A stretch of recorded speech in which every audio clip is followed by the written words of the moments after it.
A massa muscular do corpo humano é composta por fibras, em específico dois tipos. O primeiro tipo são as fibras de contração lenta, ou o tipo 1. Essa categoria de fibra faz uso de um sistema de energia aeróbico. Sua principal característica é que ela é bem melhor para atividades de resistência e de longa duração, como por exemplo uma maratona. Isso acontece devido à sua capacidade oxidativa, ou seja, ela faz uso do oxigênio como principal fonte de energia. Para finalizar, ela é bem mais avermelhada que a fibra do tipo 2, que a gente vai falar a seguir. As fibras de contração rápida, as de tipo 2, também chamadas de fibras brancas, elas têm um sistema de energia anaeróbico, é, que ele tem uma melhor capacidade de ter mais velocidade. Ela tem uma contração mais rápida e mais forte, de 3 a 5 vezes mais forte do que a vermelha. Só que o porém é que ela é menos resistente. Ela, ela é feita para ter uma explosão, um arranque, por exemplo, um arranque numa corrida, mas ela é menos resistente. Ela, ela usa a fosfocreatina e a glicose para conseguir gerar energia para ela.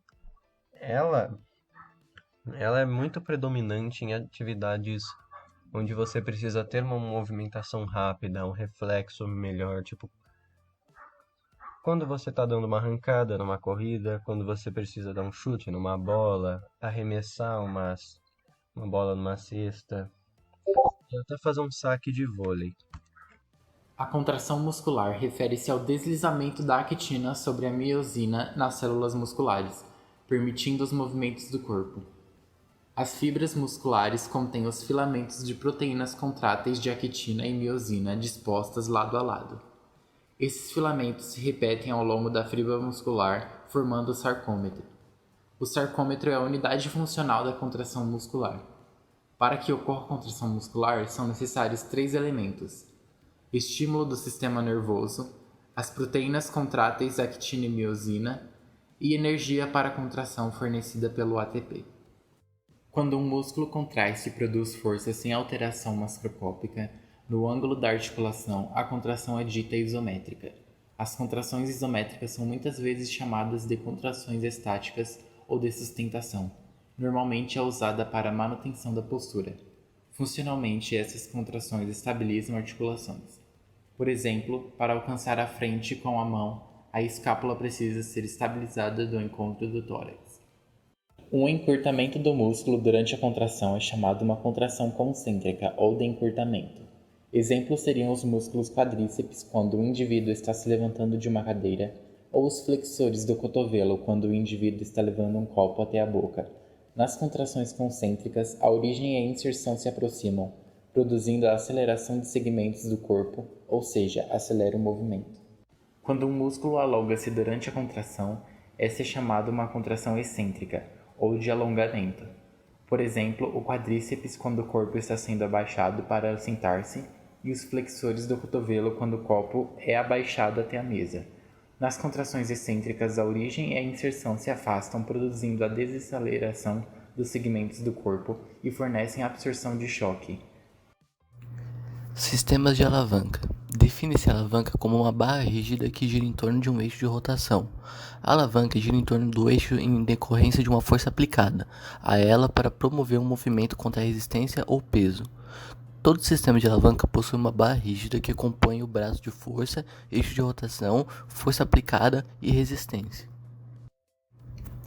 Nessa imagem vemos a barra rígida representada pela cor laranja, o braço de força pelo vetor vermelho, a resistência na outra extremidade e o eixo no centro da barra. No corpo humano, os ossos representam as barras rígidas, as articulações representam os eixos de rotação e os músculos representam a força aplicada através da contração. Já a resistência é uma força externa, como o peso ou a gravidade, etc. No corpo humano, há três tipos de alavanca. O primeiro tipo de alavanca são as alavancas de primeira classe ou interfixa. É o tipo de alavanca no qual o eixo fica entre a aplicação da força e a aplicação da resistência. Esse tipo de alavanca produz movimentos equilibrados, quando o eixo fica bem no meio entre o braço de força e o braço de resistência. Quando este está próximo da força, a alavanca produz velocidade e amplitude de movimento. Quando este está mais próximo da resistência, a alavanca produz força. O segundo tipo de alavanca são as alavancas de segunda classe ou interresistente. Nesse tipo de alavanca, a resistência fica entre o eixo e a força.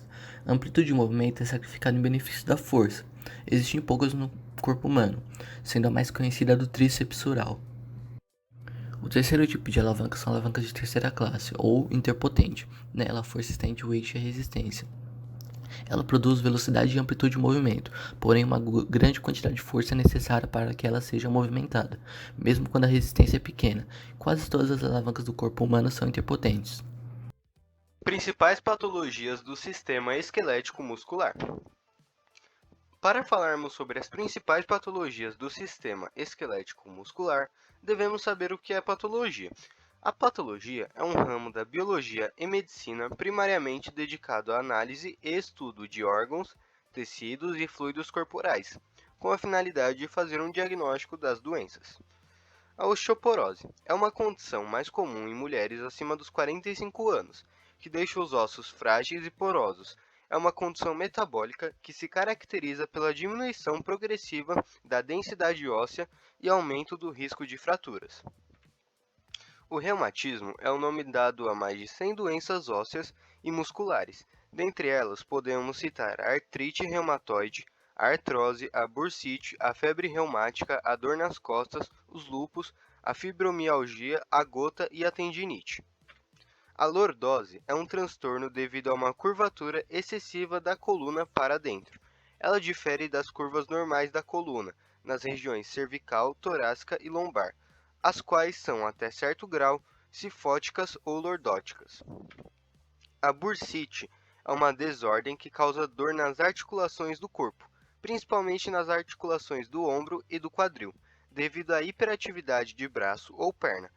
Bursite ocorre principalmente devido a inflamações das bursas, que são pequenas bolsas cheias de líquidos que agem como lubrificante das superfícies para que os músculos movam-se sobre os ossos. A entorse é uma lesão extremamente dolorosa para um ligamento ou tecido que cobre um conjunto. É o resultado de uma dor súbita que se estende ou de lesões nos tecidos dos ligamentos, causando inchaço na área afetada. A artrite é uma desordem comum da articulação caracterizada pela inflamação das articulações, dor, inchaço, rigidez e ternura na parte inchada. Pode ocorrer devido ao envelhecimento, ferimentos, infecções, deficiência mineral ou fatores hereditários. A hérnia de disco é uma lesão que ocorre com mais frequência na região lombar.